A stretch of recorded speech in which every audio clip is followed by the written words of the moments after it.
আসসালামু আলাইকুম রহমতুল্লাহ। বন্ধুরা, গুড মর্নিং, শুভ সকাল। সবাই কেমন আছেন? আলহামদুলিল্লাহ, আশা করি ভালোই আছেন। আমিও ভালো আছি। তো মসজিদ থেকে বের হয়ে আসলাম ফজরের নামাজ আদায় করে বাড়ির দিক রওনা। তো যাই হোক বন্ধুরা, সবাই নামাজ পড়ব। নামাজ খুব গুরুত্বপূর্ণ জিনিস, সবাই নামাজ আদায় করব। আলহামদুলিল্লাহ, নামাজ পড়ার চেষ্টা করো।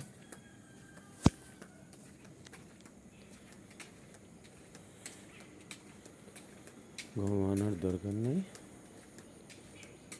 নামাজ আদায় করো। চলে আসলাম বাসার সামনে। তো আলহামদুলিল্লাহ, তো বন্ধুরা সবাই ভালো থাকবে। আসসালামু আলাইকুম রহমতুল্লাহ। গুড মর্নিং, শুভ সকাল।